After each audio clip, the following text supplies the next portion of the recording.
짧은 길 내 힘으로 걸어온 줄 알았는데 여기까지 온 것도 주가 동행함이라 주님 나와 동행하심이라.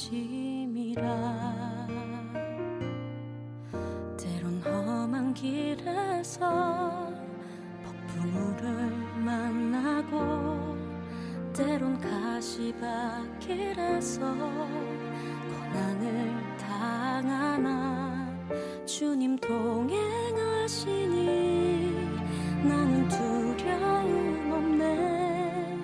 주님 나와 동행하심이라.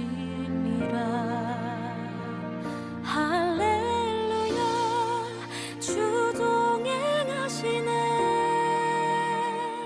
할렐루야 주 동행하시네. 험한 골짜기도 나 두려움 없네. 주님 나와 동행하심이라.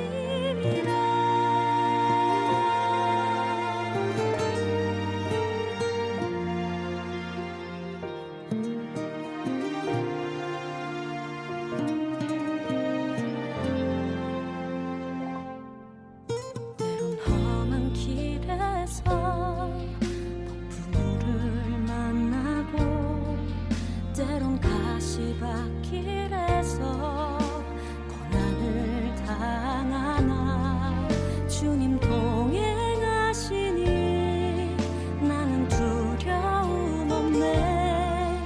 주님 나와 동행하심이라. 할렐루야 주 동행하시네. 할렐루야 주 동행하시네. 그 나라 갈 때까지 나를 붙드시네. 주님 나와 동행하심이라. 주 너를 지키리. 아무 때나 어디서나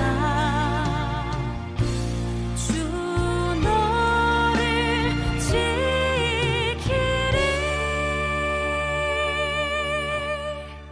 늘 지켜주시리. 할렐루야 주 동행하시네. 할렐루야 주 동행하시네. 그 나라 갈 때까지 나를 붙드시네. 주님 나와 동행하심이라.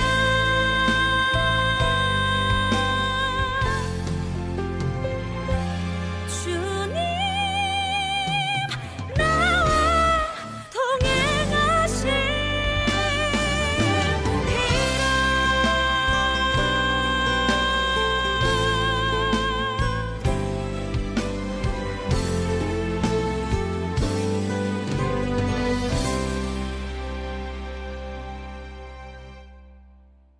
고린도후서 11장 2절 3절 한번 읽습니다.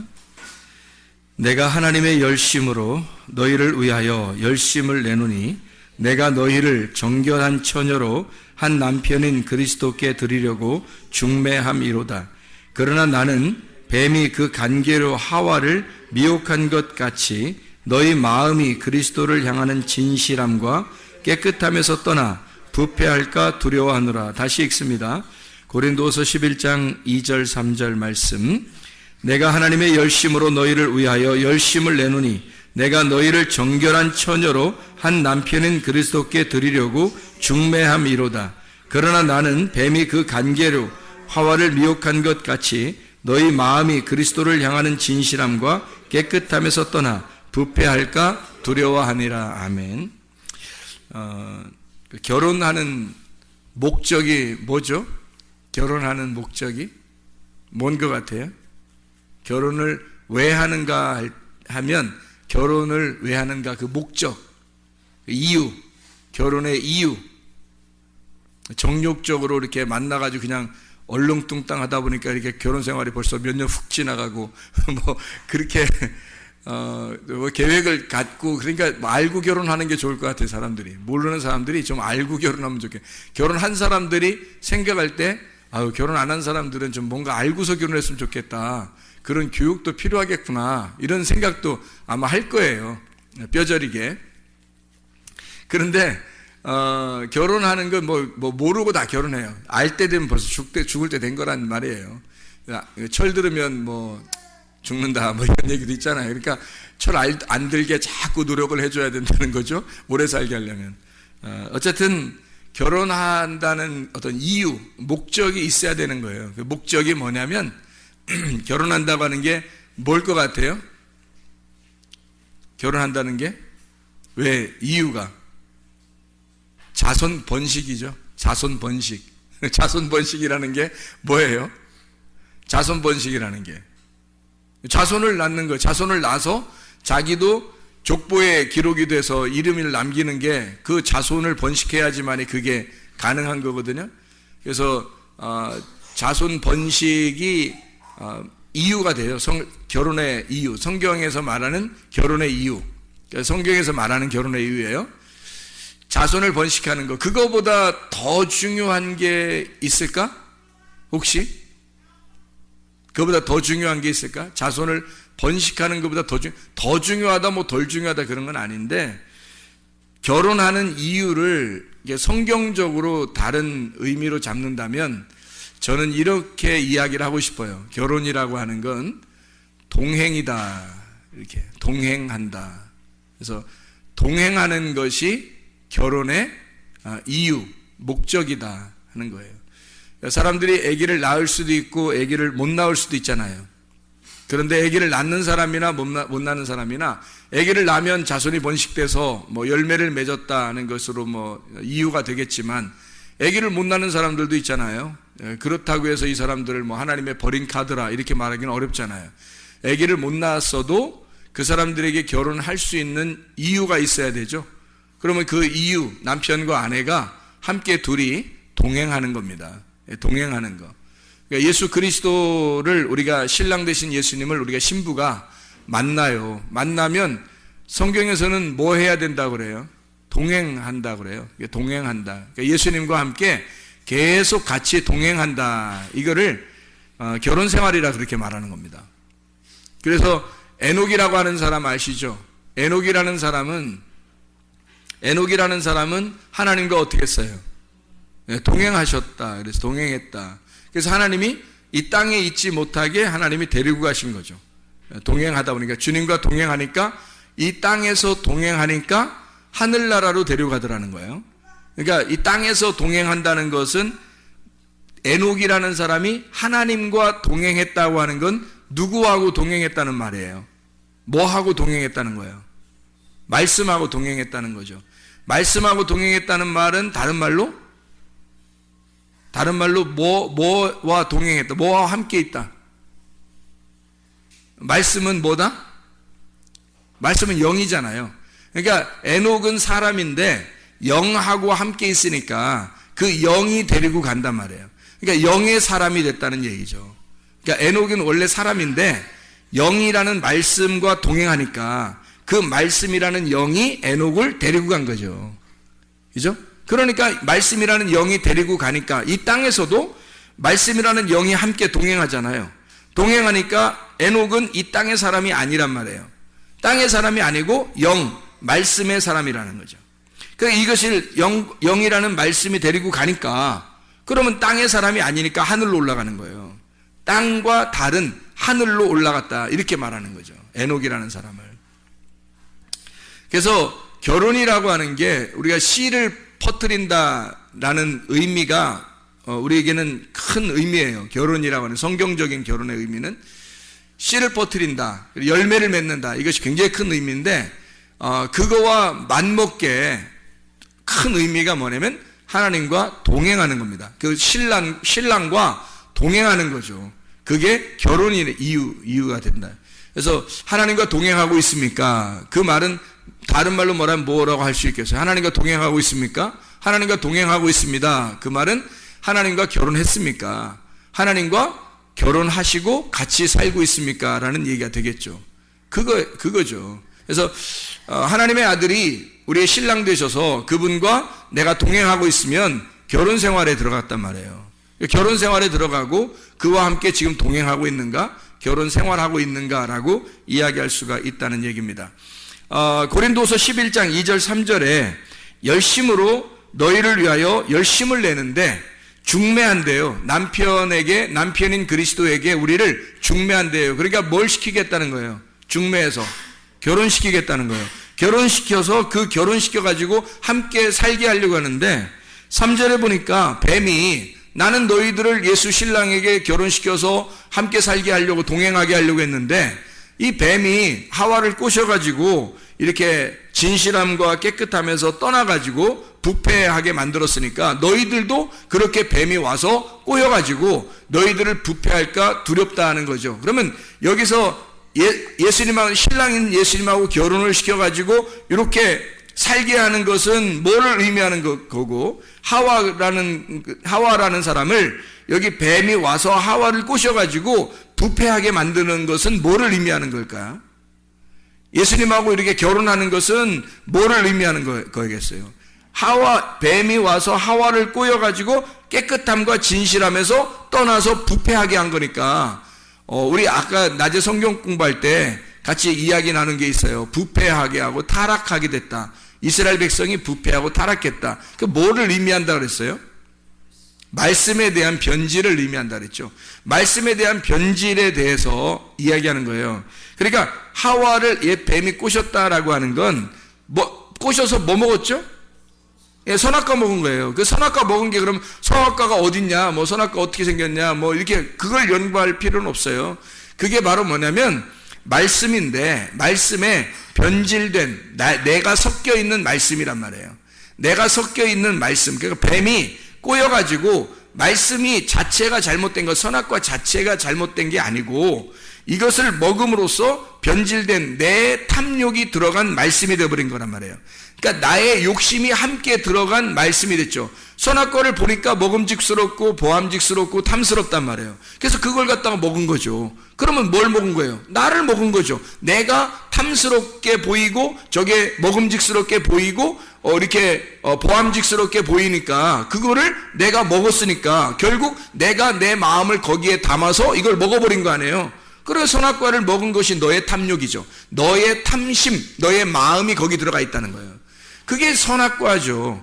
선악과는 간단한 겁니다. 내가 중심이 된 말씀이에요. 그럼 생명나무는요, 내 마음이 들어있는 게 아니라 무슨 마음, 누구 마음이 들어있겠어요? 하나님 마음이 들어있는 게 생명나무라는 거예요. 그래서 내 마음의 틀로 성경을 보면 선악과적으로밖에 못 보여요. 선악과적으로밖에 안 보인다고요. 그러니까 아까 우리가 자세하게 설명했지만 선과 악으로 나누어서도 자기가 선 쪽에 선택을 했다 손 치더라도 선악과란 말이에요. 왜냐하면 이것은 선악이라는 관념으로 나누어 버렸기 때문에 자기의 탐욕, 내가 보는 눈으로 틀을 만들어서 성경을 보니까 이 틀에서 벗어나지를 못하는 거예요. 그러면 그걸 선악과 먹는다라고 이렇게 얘기하는 거예요. 선악과가 어떻게 생긴 게 아니라 말씀을 의미하는 거거든요. 근데 똑같은 이 말씀을 하나님의 틀을 가지고 말씀을 보게 되면 내 틀을 벗어났기 때문에 하나님의 마음으로 성경을 보는 거예요. 그럼 이걸 생명나무라고 그러는 거란 말이에요. 그래서 그 생명나무의 틀을 가지고 성경을 보면 이 선악과를 덮어버린 이 말씀을 가지고 하나님 마음을 깨닫게 돼. 그래서 이 생명나무 열매를 따먹잖아요. 그러면 그 하나님의 마음 안에서 이 틀이 가지고 있는 성경을 먹어버린 거죠. 깨달은 겁니다. 이해가 된 거예요. 마음으로 이해가 된 거예요. 근데 하나님의 마음을 알게 된 거죠. 그걸 먹어버린 거예요. 그러니까 생명나무를 먹으니까 그 틀, 하나님이 가지고 있는 틀도 벗어나는 거죠. 그게. 그러면 이제 진짜 하나님의 아들이 되는 거란 말이에요. 그게 성경에서 우리에게 말하는 기본적인 틀이에요. 기본적인 틀. 그러니까 하와 옛 뱀을 등장시켜서 하와를 얘기해가지고 너희가 부패한다는 말은 결국 뭘 얘기하는 거다? 말씀의 변질을 의미하는 거다. 말씀의 변질은 다른 게 아니라 이 성경책이 변질됐다는 게 아니라 네 마음이 탐욕으로 가지고 있는 마음의 눈으로 이 성경을 보기 시작했다. 그러면 이걸 타락이라 그런다. 이게 부패했다. 그래서 뱀이 그걸 꼬시는 거야. 이런 얘기예요. 그래서 너는 진실함과 깨끗함으로 말씀을 봐야 되는데 요거를 바꾸어 보게 한다는 거예요. 바꾸어서 보게 한다. 이렇게 나눠서 선악과로 먹게 한다는 거죠. 말씀을. 이 바울은 이 사람들을 어떻게 하고 싶다? 신랑이신 예수님하고 결혼을 시키고 싶어요. 그럼 신랑이신 예수님이 뭐예요? 신랑이신 예수님이 여기 지금 나와 있잖아요. 그죠? 고린도서 11장 2절 3절에 신랑 되신 예수님이 뭐라고 나와 있어요? 이게 남편이죠. 그러니까 남편 대신 신랑 대신 예수님이니까 지금 신랑이 남편이지 그럼 신랑이 신부겠어요? 신랑 대신 예수님이 뭐라고 나와 있어요? 여기에 신랑 대신 예수님이 남편으로 나와 있는데 그 남편이신 신랑 대신 예수님이 뭐라고 나와 있어요? 진실함과 깨끗함으로 나와 있잖아요. 그러니까 진실함과 깨끗함이 신랑이라고요.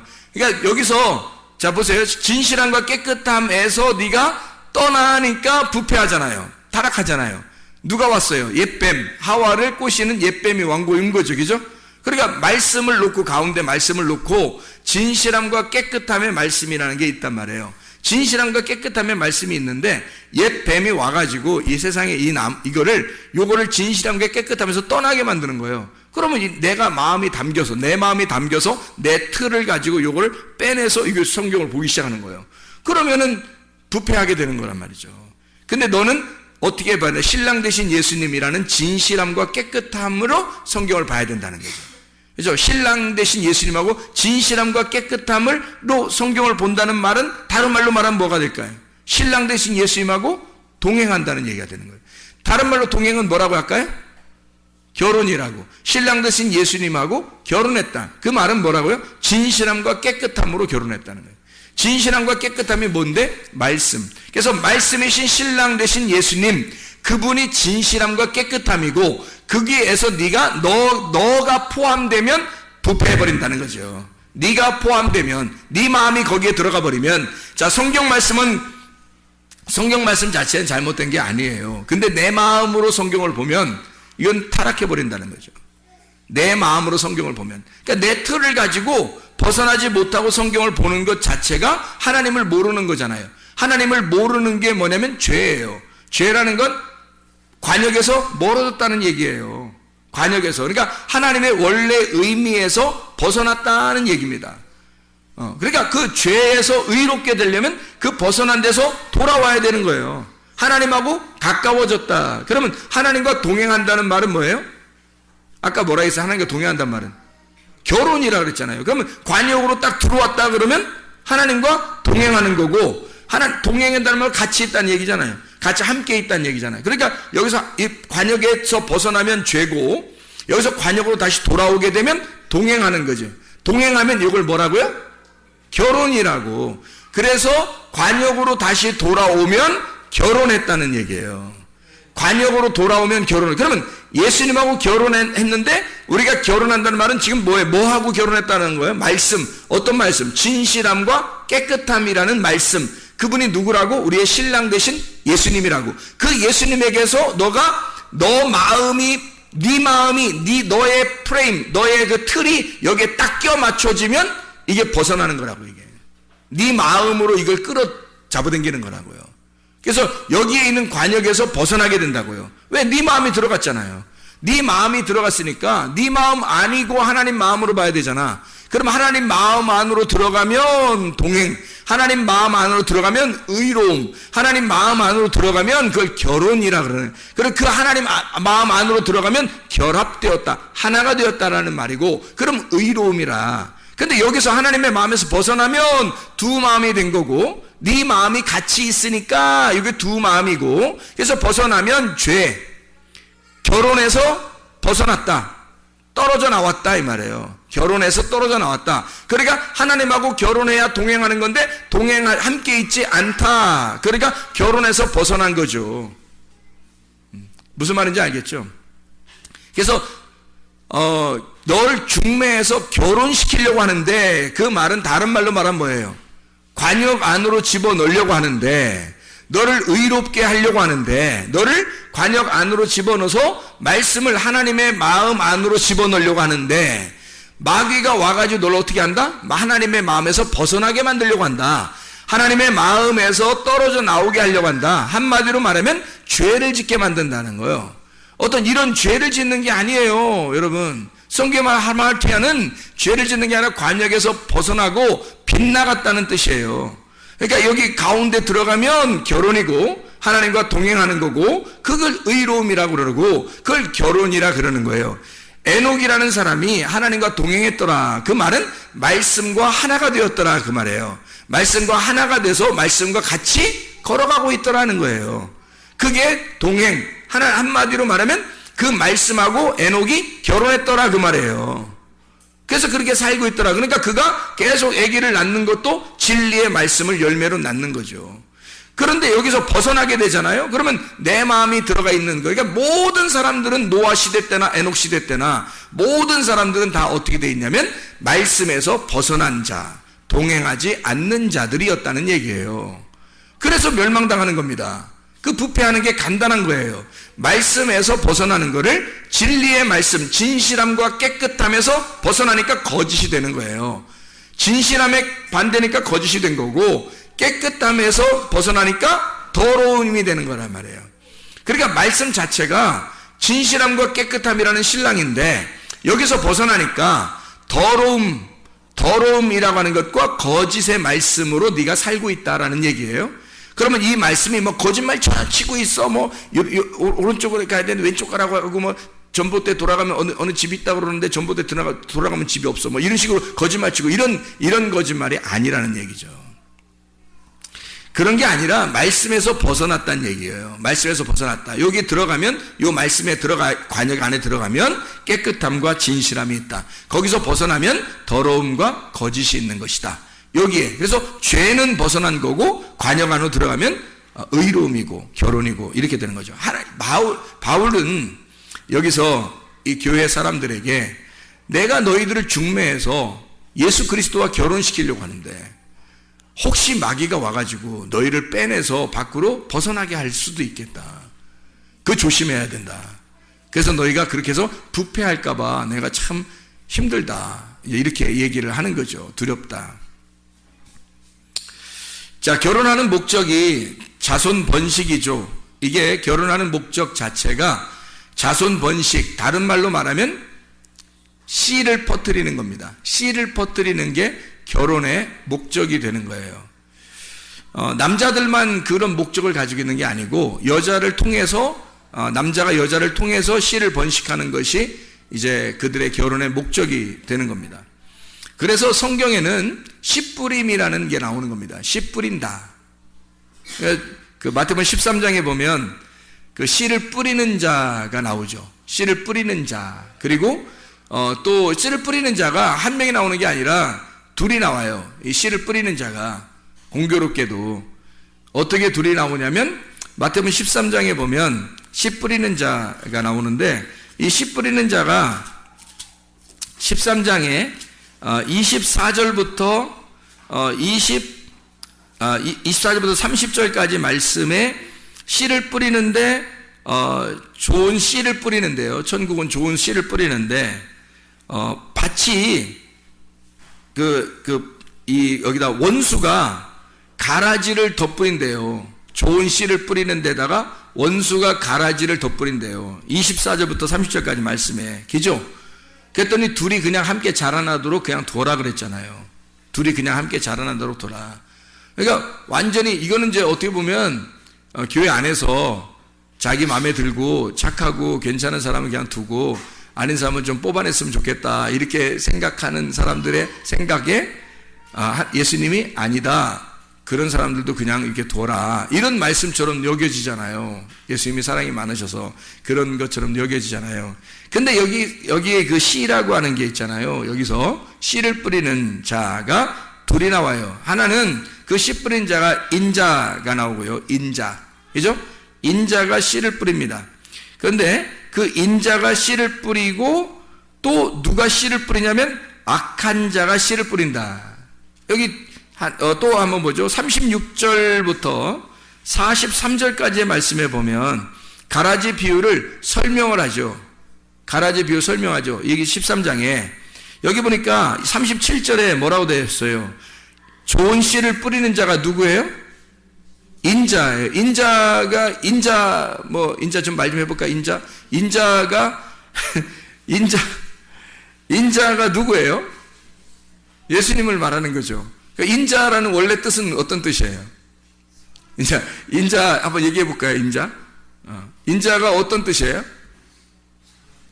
사람의 아들이라는 뜻이에요. 사람의 아들. 그게 인자라는 단어거든요. 근데 예수님이 사람의 아들로 철저히 하나님인데 사람의 아들로 오셨다. 그렇게 해서 자기를 인자라고 이야기한 거거든요. 그럼 왜 인자라는 표현들을 이렇게 자꾸 할까? 예수님이 뭐 인자는 안식일의 뭐 주인이니라 이런 얘기도 하고 그러잖아요. 인자. 그래서 그 인자라는 말을 자주 쓰시거든요. 왜 그런 말들을 인자라고 일부러 쓰시냐면요. 성경에 이 성경 자체를 우리가 본다는 것은 이 성경 이 자체가 하나님이라고 그랬죠. 근데 이 속에서 내용을 깨달아야 되잖아요. 그럼 이 속에서 내용을 깨달을 때 이 성경 자체가 하나님인데 요 하나님이라는 이 성경에서 내용을 깨달으려면 누구를 깨달아야 되겠어요? 인자를 깨달아야 되는 거예요. 인자 깨달읍시다. 그 인자를 깨닫는 것이 성경의 내용을 알게 되는 거거든요. 그게 그 인자가 그러니까 뭘 말하는 거냐면 밭의 보화죠. 자, 성경이라는 이 하나님의 말씀이 이게 성경이 하나님이라면요.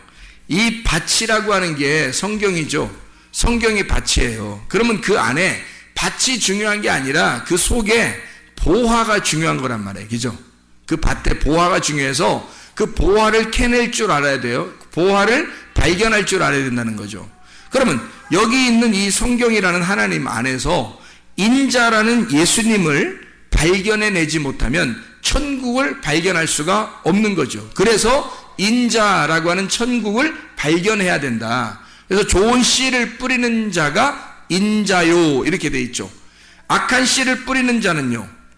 악한 씨를 가라지를 뿌린 39절에 가라지를 뿌린 원수가 누구예요? 마귀요. 마귀. 그래서 씨를 뿌리는 것에 대한 이야기가 나오죠. 씨를 뿌리는 자가 누구라고요? 인자. 그리고 하나님의 아들들이 나옵니다. 그렇죠? 하나님의 아들들. 그런데 우리가 이제 여기서 잘 알아야 될 것은 하나님의 아들들이 나오는 것이 이 하나님의 인자를 통해서 인자가 씨를 뿌려가지고 하나님의 아들들이 나오니까 하나님의 아들들이 엄청 많이 이렇게 나오는구나 라고 생각하지만 사실 여러분이 성경을 볼 때 그렇게 보면 내 눈으로 보는 거란 말이에요. 내 틀을 가지고 역시 성경을 보는 거죠. 다시 한번 하나님의 틀을 가지고 성경을 보기 시작하면 원수 마귀가 뿌린 것은 가라지예요. 가라지가 원래 그 밭에 이렇게 논밭에 가면 가라지가 훨씬 더 큽니다. 가라지가 훨씬 더 크고 강해요. 튼튼하고요. 곡식보다요. 이게 가라지가 원래 더 커요. 튼튼해요. 그래서 이제 그거를 이제 교회들에서 적용할 때는 뭐 좀 염소 같은 자들, 이렇게 나쁜 염소 같은 자들, 괜히 트집 잡고 뭐 이런 사람들, 그런 사람들이 훨씬 더 교회에서는 또 뭐 중직을 맡아가지고 교회를 막 이렇게 좌지우지하고 뭐 그렇게 한다 이런 생각도 얘기하고 그러는데 이게 말씀이거든요, 말씀. 그래서 가라지라고 하는 게 훨씬 더 크다 할 때 이 가라지들은 자, 이게 그 좋은 씨를 뿌려서 하나님의 아들들이 나왔고, 그리고 악한 씨를 뿌려서 악한 원수가 악한 씨를 뿌려서 악한 자녀들이 나온 거예요. 그러면 이 두 개 중에서 사람을 의미하는 게 아니고요. 이게 말씀을 의미하는 겁니다. 근데 말씀을 의미하는 건데 제가 말씀을 이렇게 하니까 사람을 또 얘기 안 하는 줄 알고 그렇게 하면 또 안 돼요. 사람을 얘기하는 건데 말씀으로 제가 설명을 한다는 얘기예요. 자, 왜 그러냐면 이런 말이에요. 자, 인자가 씨를 뿌려서 하나님의 아들들을 이렇게 산출해 냈어요. 인자가 씨를 뿌려서. 그리고 악한 마귀도 씨를 뿌려서 가라지들을 많이 냈어요. 그럼 여기서 양쪽 다 이렇게 많은 거예요? 아니면 좀 달라요? 우리의 틀을 가지고 보면은 양쪽 다 많은 거죠? 양쪽 다. 그런데 하나님의 틀로 한번 생각해 보자고요. 악한 원수가 뿌린 씨앗은 많습니다. 많고요. 그 가라지들은 많다. 그런데 하나님의 아들들은 하나예요. 하나님의 아들들은 하나. 왜 이렇게 이야기를 하냐면 하나님의 아들이라는 그 씨, 좋은 씨를 뿌린 자가 누구예요? 인자란 말이에요. 인자인데 그 인자가 씨를 뿌려서 그 씨가 전달이 돼가지고 하나님의 아들들이 나왔어요. 그러면 그게 누구의 씨라고요? 누구의 씨를 받았다고? 인자의 씨를 받았잖아. 그러면 그 하나님의 아들들이 결국 누구의 씨라는 거예요? 인자의 씨라는 거예요. 그러면 그 하나님의 아들들은 여러 개겠어요? 아니면 하나겠어요? 하나예요. 인자의 씨를 받은 자들이잖아. 인자가 누구라고요? 예수님, 하나님의 아들은 하나밖에 없어요. 하나님의 아들이 여럿이 있는 게 아니라고. 하나님의 아들은 하나라고요. 독생자 하나. 그래서 하나님도 하나. 하나님의 아들도 하나라고 설명하려고 하는 거예요. 그러니까 하나님을 자기 아들로 설명을 한 거예요, 이 땅에. 그러니까 하나죠. 그 인자의 그 하나의 씨를 받은 자는 하나란 말이에요. 거기에 속한 자니까. 그 하나에 속한 자들이니까 하나님의 아들들은 여럿이 아니라 하나가 나오는 거예요. 근데 다른 그 악한 자의 씨앗은요, 많다고요. 악한 자의 씨앗은 많다고. 자, 보세요. 요한계시록을 한번 볼까요? 요한계시록 17장 15절의 말씀에 보면, 또 천사가 내게 말하되 네가 본 바 음녀가 앉아있는 물은 백성과 무리와 열국과 방언들이라 이러죠. 많아요? 한 사람이에요? 많죠. 음녀가 앉은 물이 백성들, 무리들, 열국들, 모든 사람들을 얘기하는 거예요. 그죠? 음녀가 앉은 물이 그렇다는 거예요. 그럼 음녀가 앉은 물은 말씀인데, 그 말씀은 그 음녀가 앉은 백성들, 그 백성들이 많다. 가라지를 뿌린 악한 마귀가 뿌린 그 가라지가 많은 거다라는 거죠.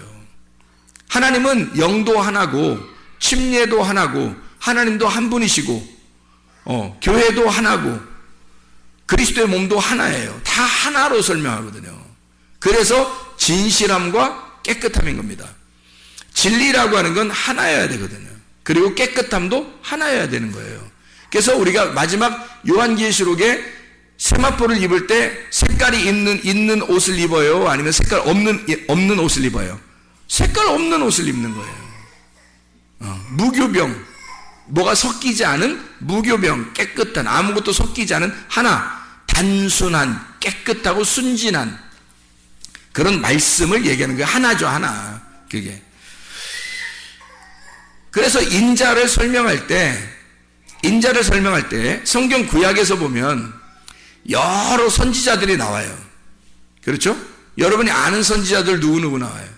선지자들 중에서는 여러분이 아는 선지자, 성경의 구약에 선지자를 보면 많이 선지자가 나와요. 근데 제가 선지자라고 여러분에게 설명할 때 어떤 선지자라고 제가 말할 수 있냐면, 제가 말하면 아담의 아들 중에서 가인이 아벨을 죽이고 누가 아담에게서 태어났죠? 셋. 이게 하나님을 아는 자란 말이에요. 여호와 이름을 부르는 자, 이 셋이라는 사람이 하나님을 아는 자예요. 그리고 이 셋의 자손 중에서 하나님하고 동행하다가 올라간 사람이 있어요. 누구예요? 에녹이라는 사람이 있죠, 그죠? 그 당대에 그러면 여러 명이 올라갔어요? 에녹 혼자 올라갔어요? 에녹 혼자 올라갔잖아요. 그러면 그것도 아쉬운 게 에녹이 낳은 자식들도 있고, 그죠? 에녹에 뭐 부인도 있으니까 자식들도 낳았을 거 아니에요. 근데 에녹 혼자 올라가더라고요. 그죠? 이상하잖아요? 그러니까 셋이라는 그 아들도 하나 나오고요. 그 다음에 에녹도 하나 나오더라는 얘기예요. 그죠? 그 당대에 다 올라가지 않고 에녹 혼자 올라가잖아요. 그럼 노아는요? 노아 식구들 7명 있었죠. 노아하고 합해서. 그래서 노아하고 합해서인데 누구만 은혜를 받았어요? 하나님과 동행하는? 노아만 하나님과 동행하고, 그 말은 하나님과 동행했단 말은 뭐라고 해요? 하나님과 결혼했다고. 하나님하고 결혼하고 하나님의 관역 안에 들어간 사람은 노아 한 사람 나오잖아요. 노아 한 사람. 그러면 그 이후에 노아의 자손 중에서 하나님이 인류를 다 멸망하고 하나님의 그 아들을 다시 한번 또 선택을 해요. 그때 누구를 선택해요? 아브라함을 선택하잖아요. 아브라함, 이삭, 야곱을 동시에 선택했어요? 아니, 아브라함을 선택했어요. 아브라함을 선택하니까 이삭, 야곱이 나오는 거잖아요. 그렇죠? 그래서 아브라함을 선택을 하죠. 근데 그 당시에 뭐 아브라함만 뭐 훌륭했겠어요? 인간성으로 보면 모든 사람이 있었는데 아브라함 한 사람을 딱 선택하잖아요. 그렇죠? 그리고 왕들도 아브라함 자손으로부터 왕이 많이 나오는데 그 이후에 모세도 나오고 막 이렇게 막 나오잖아요. 그 아브라함의 그 자손들 중에서 하나님이 그 왕을 누군가 삼아가지고 이스라엘 백성을 이끌어 애굽에서 끌고 나온 그 한 사람이 있어요. 누구예요? 모세죠, 모세. 모세가 왕이에요, 왕. 그러니까 이 모세라는 사람을 통해서 이스라엘을 끌어내죠. 근데 분명히 모세와 여호수아, 아론 뭐 다 있었거든요. 근데 하나님은 모세 한 사람을 딱 부르는 거예요. 모세 한 사람 불러서 그 사람을 하나님처럼 보이게 만드는 거예요. 모세를. 그리고 이스라엘 백성을 끌어내죠. 그리고서 이제 왕정시대가 왕정시대가 올 때 사사기를 끝나면서 아까 우리가 성경 공부하면서 얘기했지만 누가 나와요? 진짜 하나님이 선택한 왕이 다윗 왕이 나오거든요. 그러면 다윗 왕이 나오면서 이제 모든 왕정시대 뒤에도 왕이 있었죠. 앞에 사울 왕도 있었죠. 근데 다윗 왕 하나가 유일한 왕이에요. 다른 왕들은 다 다윗의 길을 따른 자라고 하면 선한 왕이고, 다윗의 길을 따르지 않았다 그럼 악한 왕이에요. 그렇게 딱 구분해버려요. 그러니까 왕은 딱 하나밖에 없는 거야. 누구? 다윗 왕. 그리고 왕정시대는 끝나요. 다윗 왕 하나로. 그리고서 예수님이 나오는 거거든요. 다윗 왕의 자손으로. 그래서 마태복음 1장에 보면, 마태복음 1장의 1절을 보면 뭐라고 나와요? 마태복음 1장 1절에 보면 아브라함과 다윗의 자손 예수 그리스도의 계보라 이렇게 나오잖아요. 네. 뭐 다른 왕들이 있었을 수도 있는데도 아니라는 거야. 그렇게 성경을 쓰는 게 아니라면 왕은 다윗 하나만 딱 골라놓은 거예요. 하나만. 그러면 자, 왜 제가 지금 하나를 얘기했을까요? 뭘 설명하려고? 인자를 설명하려고. 인자 설명해 보고 싶어서요. 인자 좀 설명해 보고 싶어서 그런 거예요. 자, 셋도, 아담의 이후 셋도, 그 다음에 에녹도, 노아도, 아브라함도, 모세도, 다윗도, 예수도 다 하나로 나오더라는 얘기죠. 그거는 그 시대에, 그 당대에 뭘 설명한 그 사람이? 그 당대의 인자였던 거죠. 그 당대에 그 사람들이 인자였던 거예요.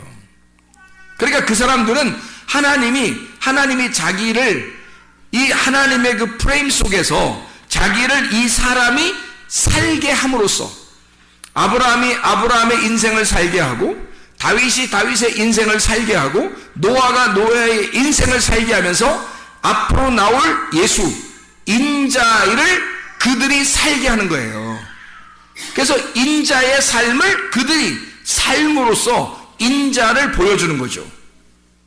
이해가 되겠죠?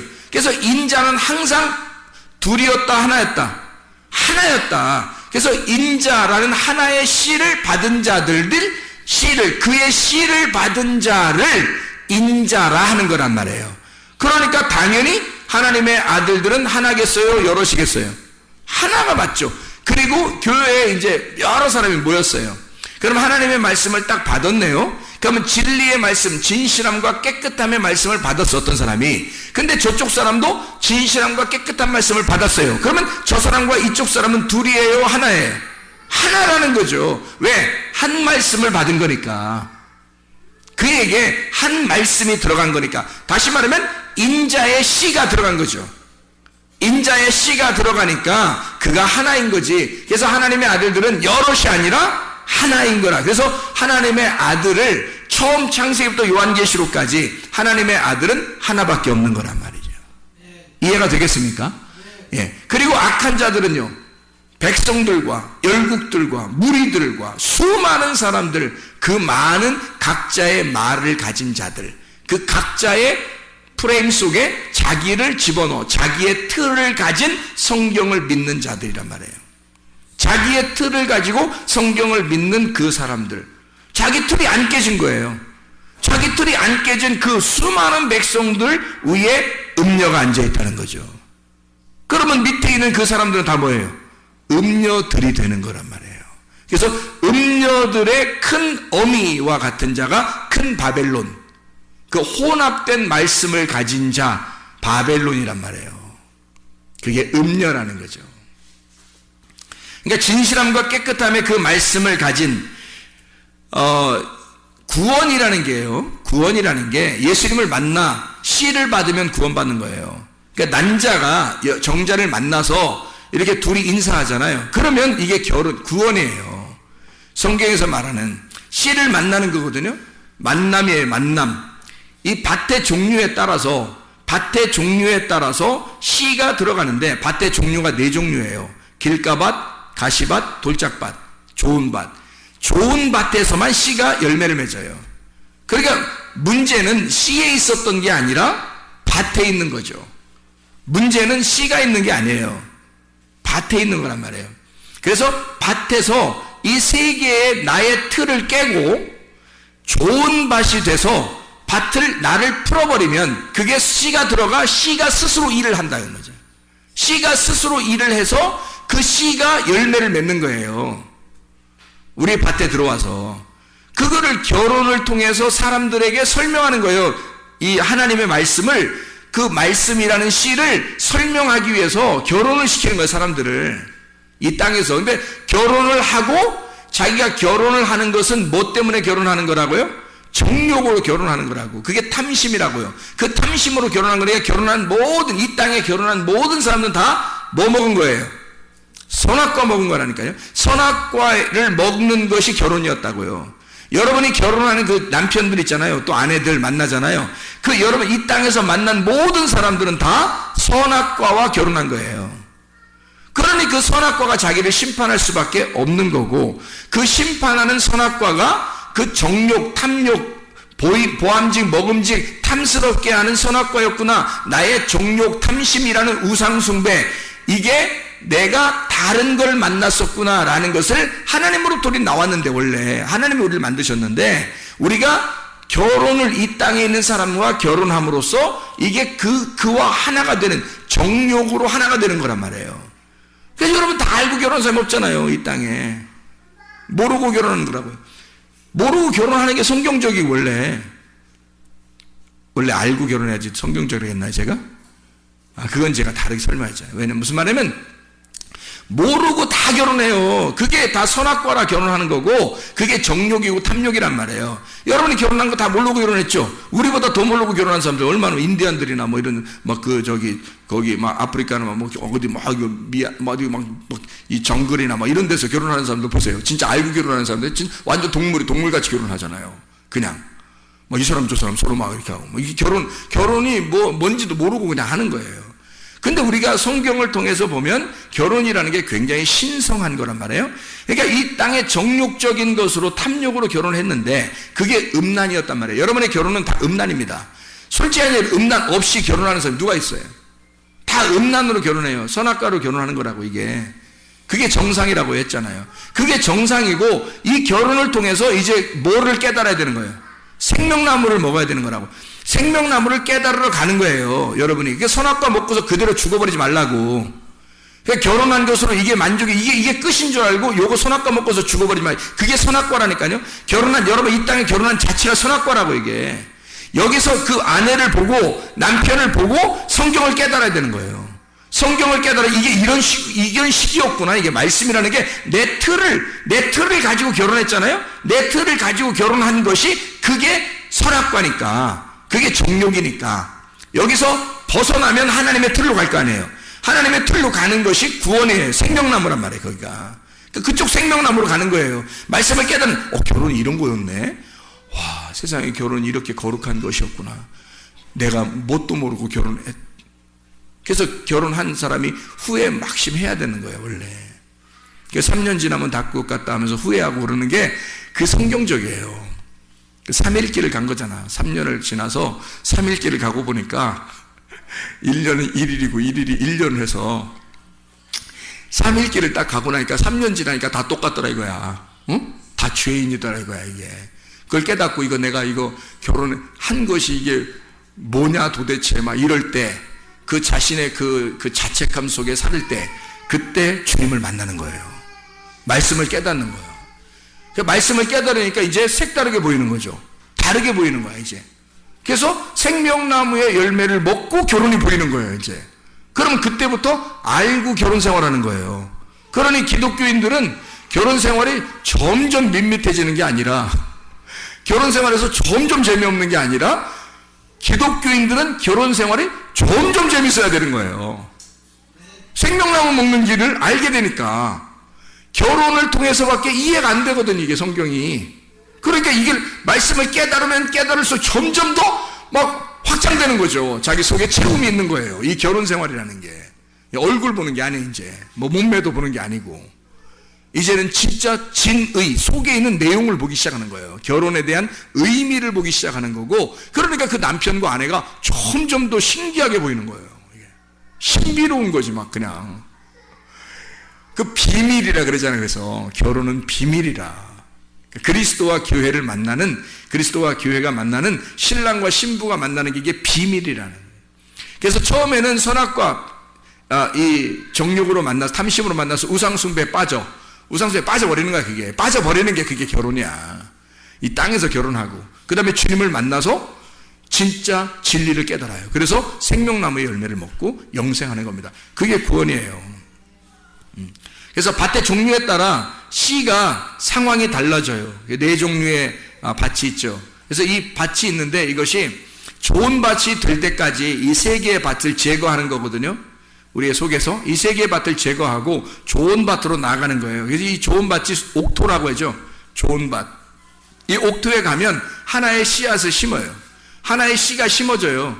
그럼 하나의 씨가 심어져요? 1000개, 100개의 씨가 심어져요? 하나의 씨가 심어지는 거예요. 왜 그러냐면 결혼을 하면 이게 아는데 수억 개가 남자께 들어간단 말이에요. 그러면 여자가 그걸 딱 봤는데 거기서 남자 거 수억 개 중에서 1개가 딱 결합이 되는 거예요. 1개가. 그러니까 보세요. 그 1개가 열매로 나오는 거예요. 그러니까 이 씨앗은 딱 1개인 거야. 수많은 씨앗 다 필요 없어요. 그 수많은 씨앗은 다 죽는 거예요. 그 장애물에 걸려서 다 죽습니다.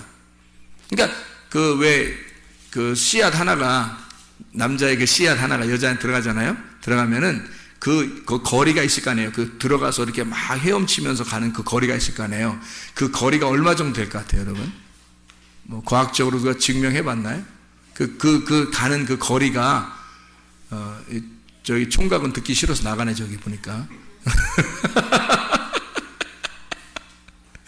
이 거리가 어느 정도 되냐면요, 한 20cm 안팎이에요. 그래서 20cm 정도도 안 돼요. 이게 그 헤엄쳐서 가는 이 거리가요, 20cm도 안 돼요. 근데 그 20cm 안 되는 그 거리를 수억 개가 출발한다고요. 수억 마리가 출발하는데 이게 어느 정도 출발하면 건장한 남자가, 잘 들어요. 건장한 남자가 철인 5종 경기를 5km를 철인 5종 경기로 장애물을 극복해서 한 번도 쉬지 않고 달려가야지만이 도달할 수 있는 거리. 이게 그 씨앗 하나가요, 하나가 딱 이렇게 착상이 되기 위해서 수많은 이 수억 개의 씨들과 경쟁을 합니다. 부딪히고 경쟁하고 여기 그 장애물도 있고 해서 그걸 쭉 충돌이 나가요. 충돌에 나가서 이것이 끝까지 그 철인 5종 경기 건장한 남자가 약 한 5km를 한 번도 쉬지 않고 장애물을 뛰면서 수영하면서 막 가는 자전거 타고 수영하고 막 뛰고 장애물 건너고 해서 5km를 한 번도 쉬지 않고 달려가는 그 노력과 똑같대요. 그 씨앗 하나가 거기 착상될 때까지가. 그렇게 모든 수억 개의 그 씨앗에서 그 하나가 들어가서 꼴이 나는 거예요. 그는 그 건장한 남자의 5km를 쉬지 않고 달려간 그 수고를 해서 거기서 꼴이 난 거거든요. 그래서 애가 나오는 거예요. 이 씨앗이 나오는 거예요. 여러분들은 대단한 사람들이에요. 대단한 사람들 여기 지금 앉아있는 게. 그래서 그 씨는 하나예요. 하나의 씨가 들어가 그 하나의 씨앗이라는 열매를 나오는 거예요. 그게 성경적인 이야기들이거든요. 하나님이 그렇게 다 우리 몸속에 숨겨놓은 거예요. 이 말씀을. 그래서 이 갈라디아서를 한번 봐봐요. 갈라디아서 4장을 한번 봅시다. 갈라디아 4장. 4장에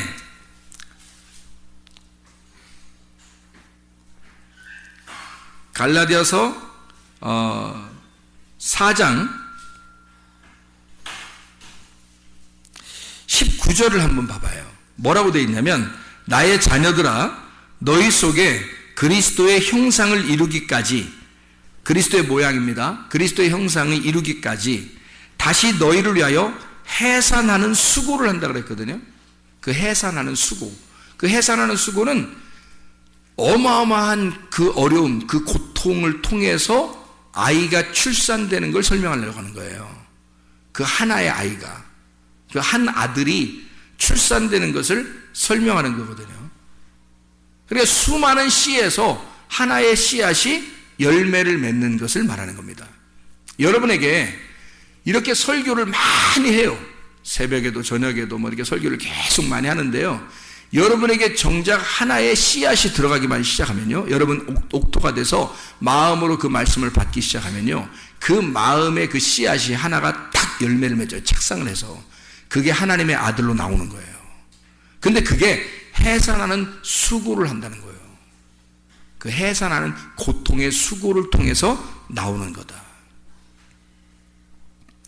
그 해산하는 고통, 그 잉태하여 그 잉태된 아이가 태어날 때까지 그 고통이라고 하는 건 그 사람이 이 아이를 잉태하고 이 해산하는 수고를 한다는 것은 어떤 수고를 의미하는 거냐면 사람이 아이를 베고 10달 동안 그 아이를 간직하는 것을 말해요. 그러면 보세요. 아이가 뱃속에 이렇게 들어왔어요. 들어오면 배가 점점점 불러가죠.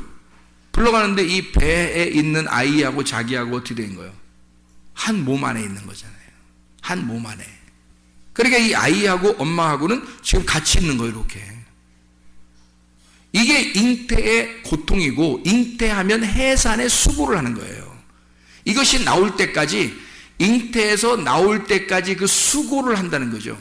그러면 이게 어떻게 되는 거예요? 그 수고를 한다는 건 아이가 계속 여기 속에서 자라나고, 이것이 나올 때 자라나고 또 자라나야 된다는 것을 의미하는 거죠. 그러면 여기서 같이 있는 것을 다른 말로 말하면 뭐라고 돼요? 동행이라 그런다고요. 그 동행을 다른 말로 말하면 뭐라고요? 결혼이라 그런다고요. 그러니 하나가 되어 있는 상태란 말이에요. 그래서 하나님의 아들이 여기 속에 잉태했을 때 우리는 뭣도 모르고 아이를 잉태한 거예요. 뭣도 모르고 정욕적이라 했죠. 정욕적이니까 선악과의 말씀으로 잉태하고 탐욕을 가지고 아이를 잉태해서 애를 낳고 나니까 자기 건 줄 아는 거죠. 그래서 이게 탐욕이 속에서 발동이 됩니다. 그래서 아이가 태어났을 때 이상하게 자기하고 일치를 시키고 싶고, 이상하게 자기가 보이고, 그래서 이 아이가 딴 하나님 거 같지가 않고 내 거 같은 거예요. 그래서 이게 자꾸 탐욕으로 보기 시작하는 거예요. 그래서 이 자녀를 통해서 나를 키우는 거죠. 이게 그게 탐심 선악과예요. 그게 정욕으로 결혼했고 정욕으로 잉태가 되었고 정욕으로 낳았으니까 그러는 거예요. 이것을 말씀으로 이제 잉태가 무엇이다라는 걸 깨닫고, 그리고 아이가 태어난 것이 하나님의 아들이라고 하는 것이 하나의 씨가 나온다는 것을 설명하려고 그 말씀 하나가 우리의 속에서 씨앗이 되어서 열매를 맺고 나온다고 하는 것을 우리가 알게 되면 그 다음에 이 아이를 볼 때 어떻게 보이겠어요? 말씀으로 보이겠죠. 이 아이가 그냥 내 새끼로 보이는 게 아니라 이게 말씀으로 보이는 거죠. 이게 하나님의 아들로. 그러면 그때부터는 이 아들이 내 아들이 아니니까 이게 의미가 달라지는 거예요.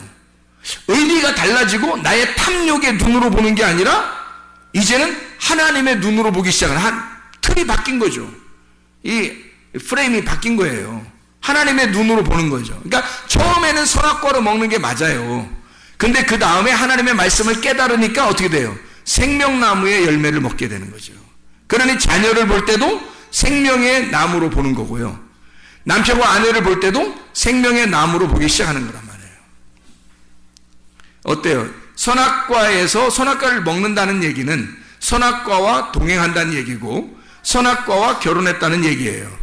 자, 생명나무를 먹는다는 얘기는 생명나무와 동행한다는 얘기고 생명나무와 결혼했다고 하는 얘기예요. 이해가 되겠죠? 그러니까 이게 다 무슨 말씀이에요? 다 이 뭐를 설명하려고 하는 거예요? 여기서 선악의 열매 말씀과 생명의 열매 말씀을 설명하려고 한 거죠. 그러니까 너희가 먼저는 뭐예요? 하와, 옛 뱀으로부터 하와가 부패한 말씀을 얘기하는 거고, 그것을 바로 잡아주기 위해서 너희를 그리스도와 중매하고 싶다는 얘기예요. 그죠? 그리스도와 중매하고 싶다. 그러니까 중매라고 하는 건 하나가 된다는 얘기죠. 하나가 된다는 동행이라는 말이고, 그걸 다른 말로 결혼이 시킨다. 너희를 결혼시키고 싶다. 너희가 먼저는 누구에게서 결혼이 되었었다? 옛 뱀이라는 하와, 아담을 통해서 내려온 선악과로 결혼이 돼 있단 말이에요. 근데 너희가 진실함과 깨끗함에서 결혼하게 되면 신랑이 바뀌어 하나의 씨를 받는 하나님의 아들이 나의 신랑이요 아버지가 된단 말이에요. 그래서 그와 함께 결혼하게 되면 그분과 동행하는 에녹처럼 하나님과 동행하는 에녹이 되는 거고, 하나님과 동행하는 노아가 되는 거란 말이죠. 하나님과 동행하는 하나님과 동행하는 우리가 되는 거예요. 이것은 여럿이 내가 있는 게 아니라 그 모두가 다 하나의 인자가 되는 거죠. 하나님의 아들 인자. 그러면 그 인자를 발견할 때 성경이라는 이 프레임 속에서 인자가 발견돼야 거듭난다니까. 그럼 그 인자를 깨달아야 거듭나니까, 이 노아를 알고 에녹을 알고 아브라함을 알고 다윗을 알고 예수를 알 때 그 전에는 모르고 우리의 눈으로 봤단 말이에요. 그런데 우리의 눈을 벗어나서 하나님의 씨앗이 들어와 이걸 보기 시작하니까 하나님의 눈으로 보기 시작하게 되는 거죠.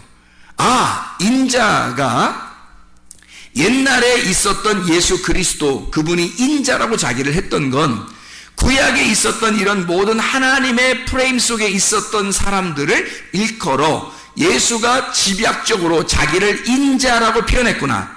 그 인자로 표현한 것은 요한복음 1장 14절에 말씀이 육신이 돼서 오셨다. 말씀이 육신이 돼서 오셨다. 이걸 누구라고? 예수라는 인자라고요. 그러면 그 인자라는 예수가 그 당시에 지금으로부터 약 2000년 전에 그냥 그때 사시다가 죽으시고 부활하신 그 예수, 그분이 인자라고 돼버리면 여러분하고는 아무 상관이 없는 인자죠. 그분이 그냥 그렇게 가셨다면 우리하고는 상관없는 인자가 된다고요. 무슨 말인지 알겠어요? 지금 그분이 인자가 되실 때, 사람의 아들이 되실 때 뭐가 뭘로 됐다고요? 말씀이 육신이 돼서 인자가 됐다. 이해가 되겠어요? 자, 구약에 에녹이라는 사람, 아담의 아들 셋이라는 사람, 그리고 에녹, 그리고 노아, 아브라함, 모세, 다윗, 예수 다 인자예요. 그럼 그 인자가 뭐가 들어간 거예요? 그 사람 속에? 말씀이 들어간 거란 말이에요. 말씀이 함께 동행하고 있고 말씀과 결혼한 자고 말씀과 하나가 된 사람이란 말이에요. 그 당시에 그 사람들은 그 말씀을 사는 사람들이었다고. 그러니까 하나님의 아들 말씀이 육신으로 들어가 그 안에 하나가 된 말씀과 하나가 된 말씀과 결혼한 말씀과 동행하는 그 사람이니까 그걸 인자라고 하는 거라고. 그러면 예수 그리스도를 통해서 우리도 말씀이 내 안에 들어오면 말씀이 내 안에 들어와 인자가 지금도 내일도 내일 모레도 계속 인자가 나와야 된다는 얘기죠. 말씀이 육신에게 들어오는 그 생기가 들어온 인자가 있어야 된다는 얘기죠. 이해가 되겠습니까?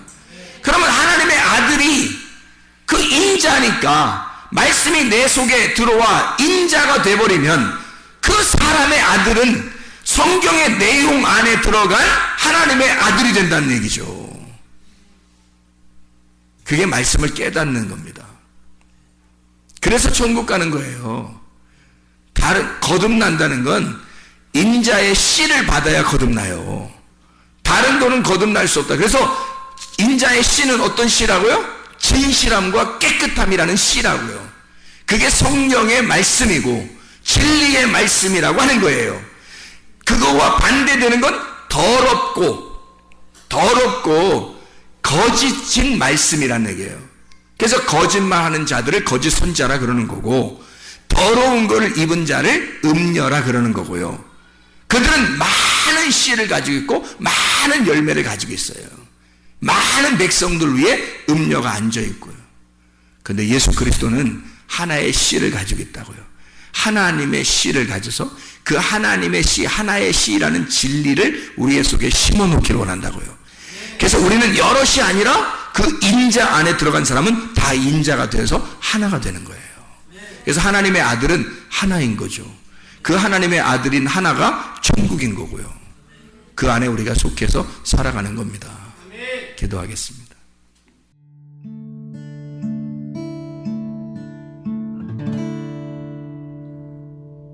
내 속에 내가 너무도 많아서 당신을 쉴 곳 없네. 내 속에 헛된 바램들로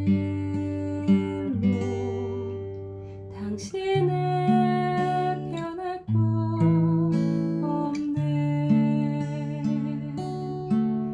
내 속에 내가 어쩔 수 없는 어둠 당신의 쉴 자리를 뺏고 내 속에 내가 이길 수 없는 슬픔 무성한 가시나무 숲 같네. 바람만 불면 그 메마른 다리 서로 부대끼며 울어대고 쉴 곳을 찾아 지쳐 날아온 어린 새 들고 가시에 지며 날아가고 바람만 불면 외롭고 또 괴로워 슬픈 노래를 부르던 날이 많았는데 내 속에 내가 너무도 많아서 당신